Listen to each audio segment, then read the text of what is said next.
The presidential election, violence in Chicago, and the legalization of marijuana. We're talking about it all today on Change with Ted Williams.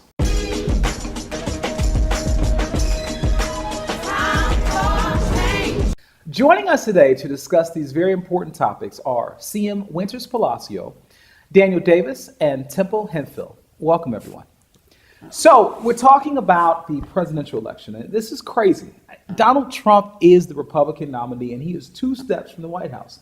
Is he going to win? And CM, are you going to move to Canada? Oh my God, this is bananas.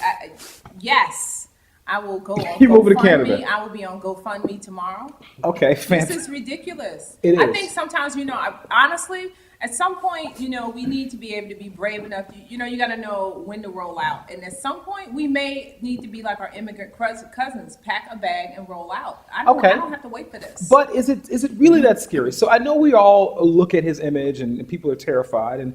But the fact of the matter is his policy planks. He's promised to build a wall on the Mexican border.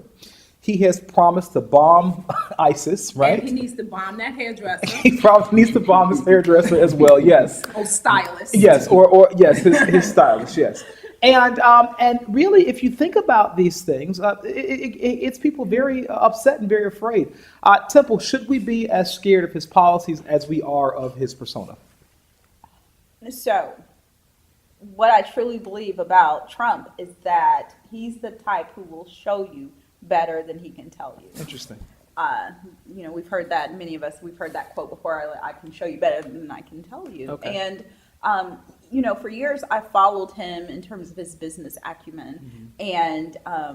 And, for example, one of his quotes is always put a high premium on your time. And those are the good things that I try to remember about Trump, right?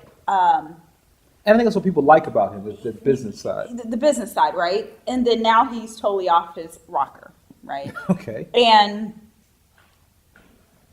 yeah, he is. I think he is. we are definitely in trouble in terms of Americans. Okay. We are in trouble in Okay. terms of our safety. Mm-hmm. I wish people really would understand the ramifications that we're going to face if Trump is elected. Okay, for instance, I didn't mention this earlier, but everyone knows about the temporary ban on Muslims that he's promised. Dr. Davis, do you think this is something that is going to encourage, xenophobia, or actually it already has? Do you think that it's going to further exacerbate the problems of division that we have in our country? Or is it just sort of, hey, this is business as usual, they're just saying it, overtly now, it's not really much different? I would go with option B. He said option B. Anybody who's looking around, I think Trump is just like a mascot for xenophobes and racists. They're already here. If you look at the statistics, you look at all the different things, white supremacy is running the country. It always has been. And now that Trump is there yelling it from the platform in his bully pulpit, we're all scared. In a way, it's kind of insulting. Not even insulting. It's almost embarrassing that black people in particular are so scared of Donald Trump as if everything's been peachy for the last 20, 30, 40, 50 years. It's a very good Wake up back then. But I don't think I'm not scared in that point. You ever been in a situation where you don't want to fight because you're like, because I'm going to take it to the full out extent? Because that's what I'm afraid of. I'm afraid of because this is 2016. This isn't the 1800s. I'm not bamboozled by not knowing the language. I'm not bamboozled by being tricked by religion. You understand what I'm saying? There's a clarion view that a lot of people have. We are like first generation, second generation sharecroppers to the point that we're like, look, y'all want to be comfortable with y'all crazy?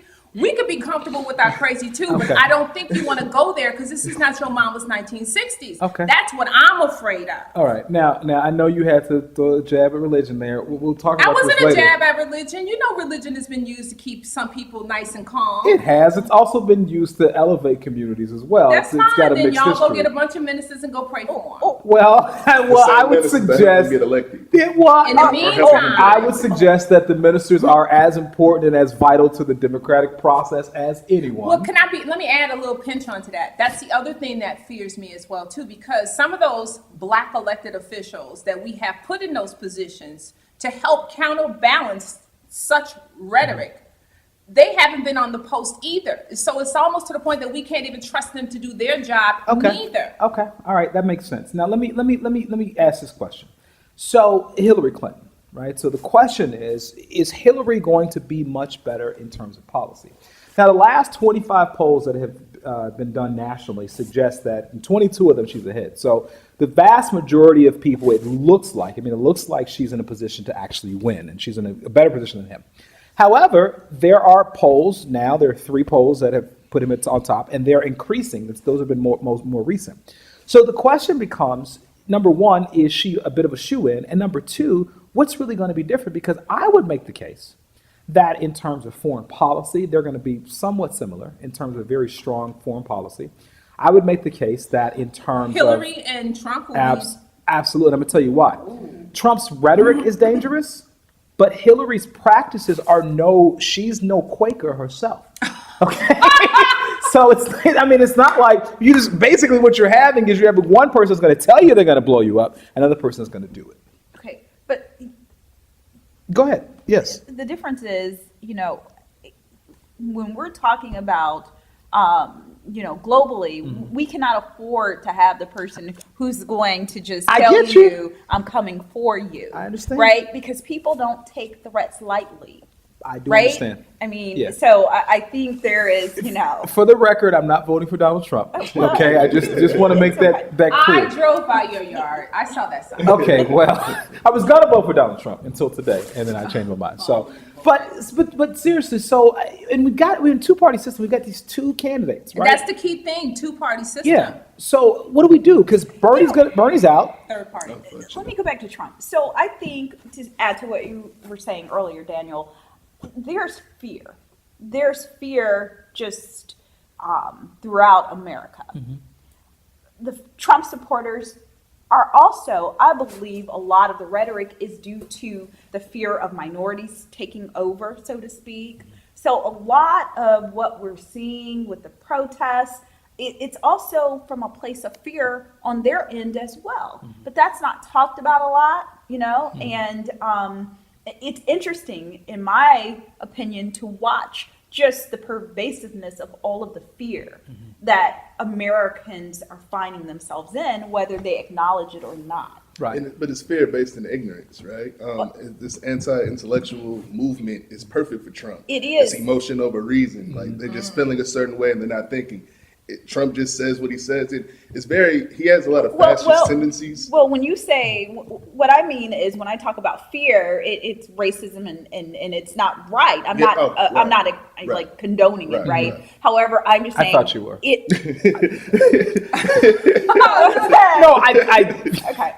So it's just, I just want that to be put out there. That's a good that point. Can we just acknowledge that it's fear, because they're not going to say that, but that's really what's going on. So it's like, if you're going to get in a fight, right? You're going to get in a fight. We don't always know why we're fighting, and let's have an Oprah moment. What's really going on? Well, you made a very, very good point, and you made a good point about this anti-intellectual movement.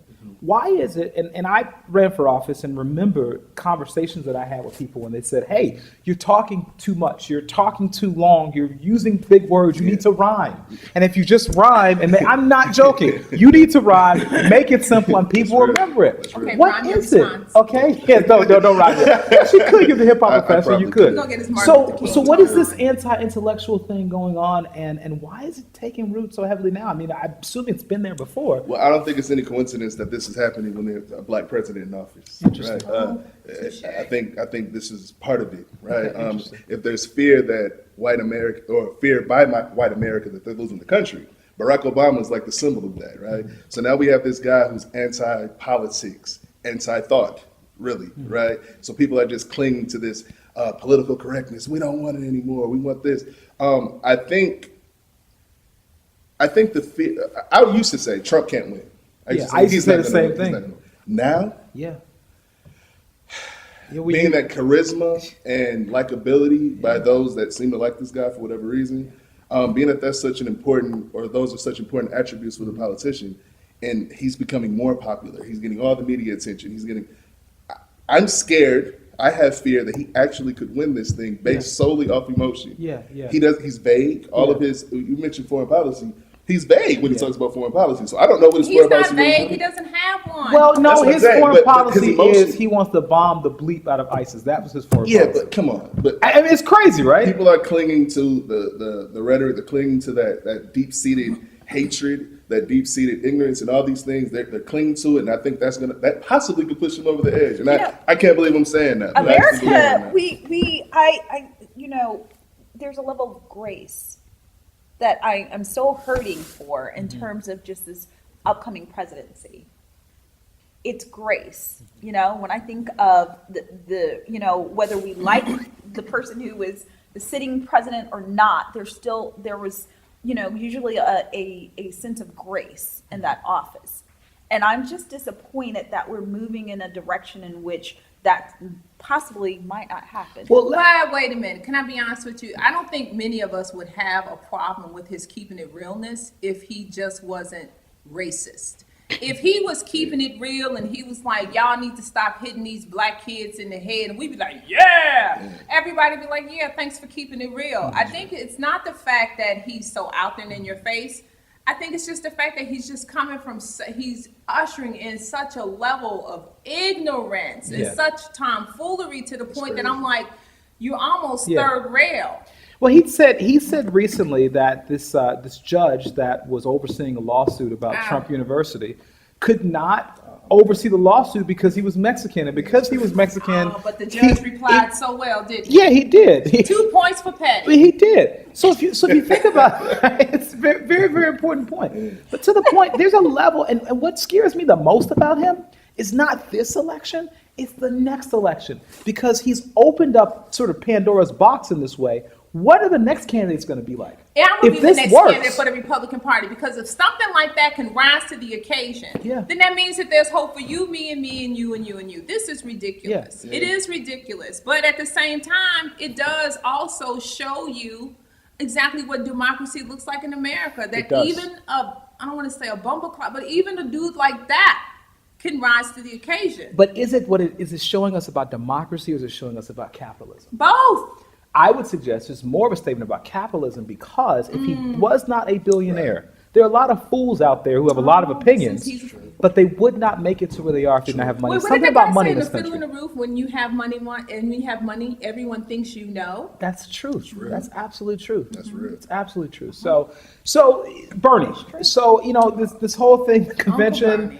A lot of people are really excited about Bernie Sanders. Stop it. Uncle Bernie. Stop it, okay? Now, someone called him Colonel Sanders or something like that. So whatever. They really called him Colonel They did call him Sanders? Colonel That's Sanders. not But nice. it's just, it's not fair. That's not I nice. guess Uncle Bernie was. Okay, yeah. Uncle Bernie, I guess, was better than Colonel Sanders. But what I was going to say is that the fact of the matter is that, he put forth some policies that people were really, really excited about. Right. So now, what do? Create a third party. It's gone. Hopefully. Create a third party. That's Okay. the answer. At some point, me, I enjoy describing the water while drowning, especially with cocktails and Facebook. But at some point, we have to really start being more forward-thinking, even in our carnal conversations, so it becomes contagious. The thing with Bernie is, will Bernie get the seat? Probably not. It's a two-party democratic system. It's 2016. We know how this goes.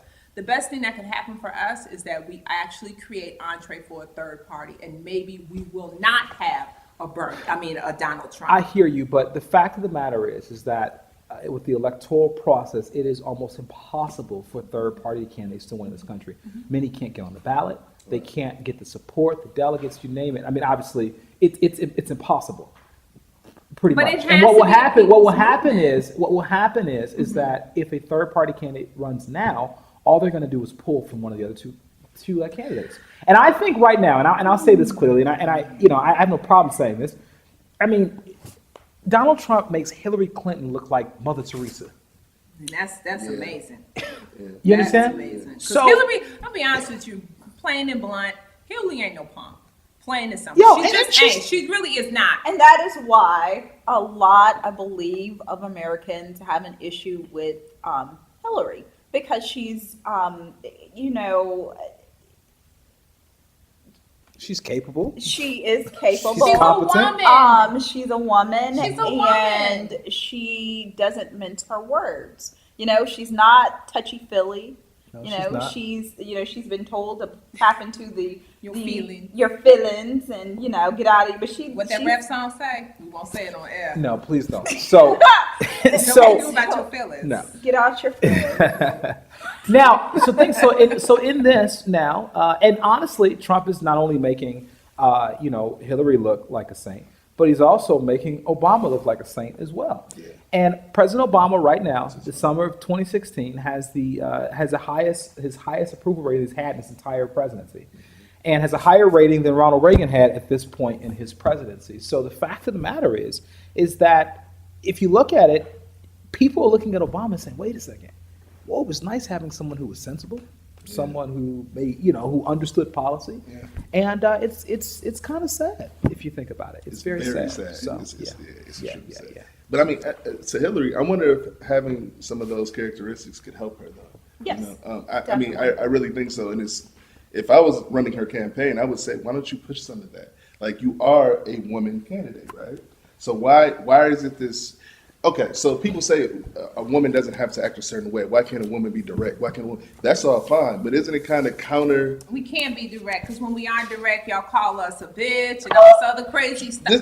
No, but I'm telling you, it's that's true. what happens. Gender politics come to play. If Hillary's name was Bill and was flung around the way they were, we wouldn't even be having this conversation, No. and Donald Trump would never get any airtime. But see, I agree that's with- gender politics. Oh, I agree with no I agree, way. I agree Come on, with it. somebody said that she wasn't pretty enough. She shouldn't wear a certain color. Well, Come on, y'all. Well, no, Okay, I I agree get with that. My point is, she could do what she does and do the things she's doing, but she also has the added advantage. She has the ability to also show some of those characteristics that are positive that we expect from women. but that's not And who so she can- is, though. But, she can But you know combine. what? She's But not- I'm gonna tell she you, doesn't I'm have not hot sauce either in her I'm bag. not a She said huge she Hillary did. fan, So but she can I put like- on if she needs to. But I like the way Hillary is working it, though. Hillary is being a woman in politics without apology.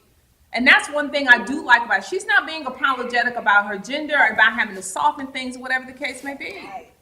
Yeah, I think. But women, like, I think that's not she- her itinerary. That's not her platform. That's not her agenda. I do believe she is probably subscribing to some of the gender stuff that's being She put is. onto her. Yeah. Because I she's think fighting she women. is. She's fighting those characteristics so hard. And it's tough, right? I used to be a Yeah. baby feminist. I followed baby Bell Hooks. feminist. I say baby feminist in the sense that With a small F. well, because I followed Bell Hooks, Mm-hmm. the writer and educator of Bell Hooks, and for years I just, it was really tough trying to find that balance Yeah. in terms of being a strong woman, Okay. but also, being a supportive partner Sure, in the sense sure. of, like the name, we laughed about my last name, right? Mm-hmm. It's hyphenated.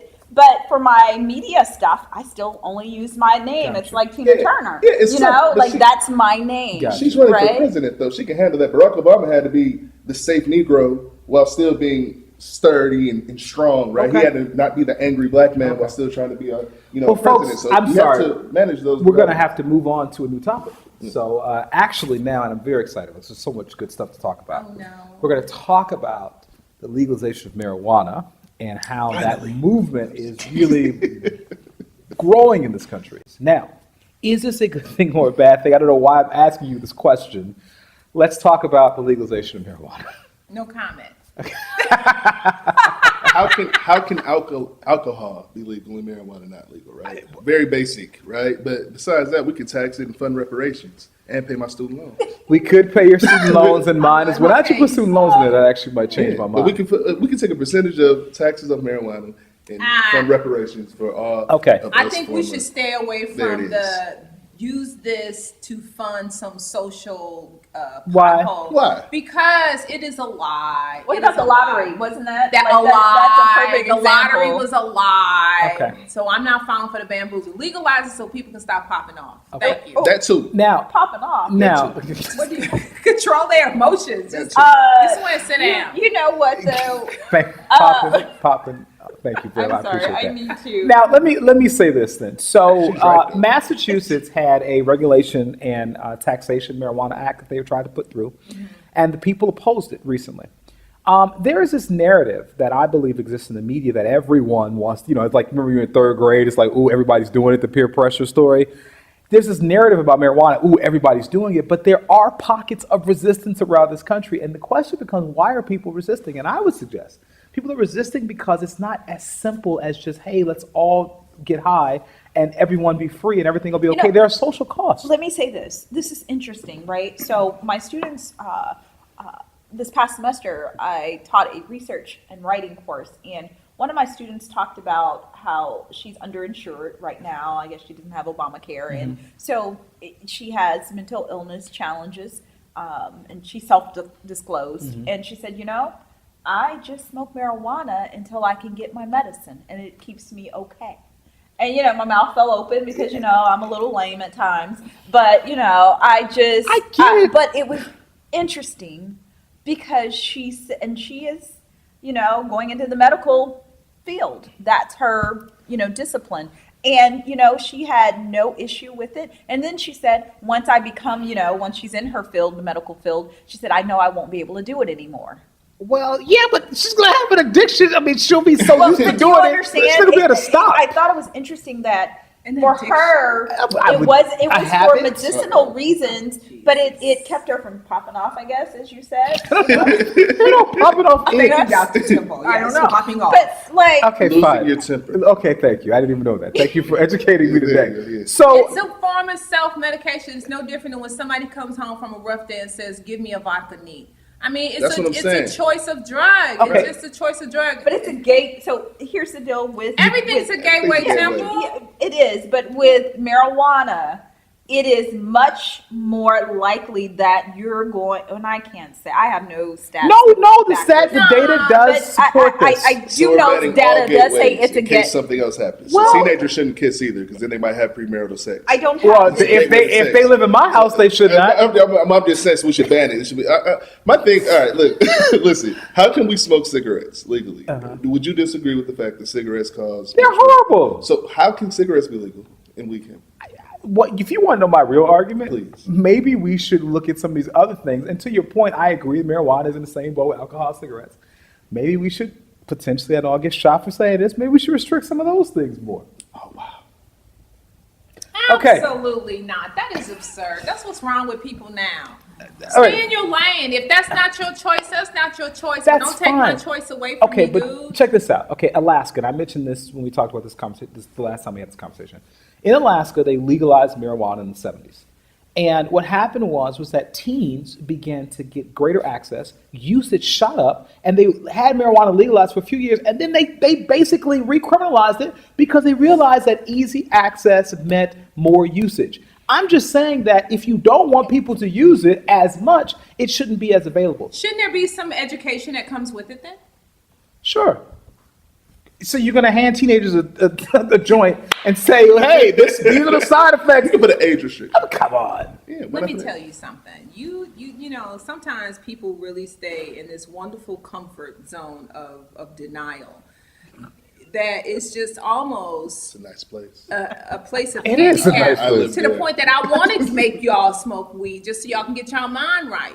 Let me tell you something. Y'all sit around and we talk about sex education, and it's gonna, if you do that, then kids are gonna be screwing around. The kids are gonna do what they want to do regardless. It comes to a conversation of parenting and education. That's true. So from 13 to 18, I do what you're saying, from 13 to 18, research shows that no matter what a parent has taught their children, peer pressure is the number one influence from 13 to 18 years old. So kids will lose their minds depending on their circle of friends. You Okay. lost your mind between the ages of 13 and 18, I did you did. not? No, I did. You're right. Come on, Okay. let's not Okay. romanticize All right, enough about me. Now, okay, we're definitely talking about me on the Okay, show. Mayor Daley, I don't recall. I did not. I don't know what you're talking about. The presidential election, the legalization of marijuana, and violence in Chicago. Every one of us can have an impact on these issues. Remember, change, it starts with you. And now, our special musical guest, Shannon Stiles, performing Change, our title track from Torn the Musical. Visit our website, www.tedwilliamsthird.com, to find out more.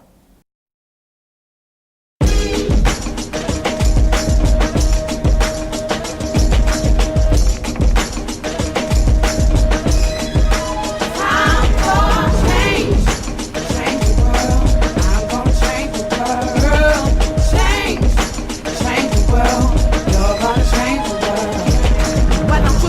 harder what your mind can control. Don't gain the whole world but the price of your soul. Living in the darkness, afraid of the light. Give it up, let it go. Let the Lord fight. Trying to fight a battle that ain't even yours. Don't try to understand it, it's a spiritual war. So change your thing, who's you really in it for? You need to love the Lord right down to the core. Hey, change the world. I'm gonna change the world. Change the world. You're gonna change the world. Change the world. I'm gonna change the world. Change the world. You're gonna change the world. It's a new day, a day that the Lord has made. The Lord died for your sins, so your bill is paid. Think twice before you turn around and say no. My Bible tells me that He loves me so, that He gave His only Son, so He hates the cost. Not to lie, die, cut, fuss, and preach was false. So man, understand from a #1 fan. Can't you see God's will is trying to win this land? So change, open your eyes, and you will see what the Lord I got will make you out to be. If you open up your heart, you will be set free. He can change you, trust, cause He sure changed me. From a diamond in the rough that needed guidance, I had to repent, pray in silence. Acting up with sin plagued my conscience, but the Lord brought me out of the darkness. Change the world. I'm gonna change the world. Change the world. You're gonna change the world. Change the world. I'm gonna change the world. Change the world. You're gonna change the world. We're gonna change the world at one time. Give Him a chance, He'll blow your mind. We're gonna change the world. Pick it up, pick it up, pick it up. We're gonna change the world at one time. Give Him a chance, He'll blow your mind. Yeah, change the world. Change the world. I'm gonna change the world. Change the world. You're gonna change the world. Change the world. I'm gonna change the world. Change the world. You're gonna change the world. Hey, don't be saying why you waiting? 'Cause I'm following Him, following Him. Hey, don't be saying why you waiting? 'Cause I'm following Him, following Him. Change the world. I'm gonna change the world. Change the world. You're gonna change the world. Change the world. I'm gonna change the world. Change the world. You're gonna change the world. Change the world, y'all.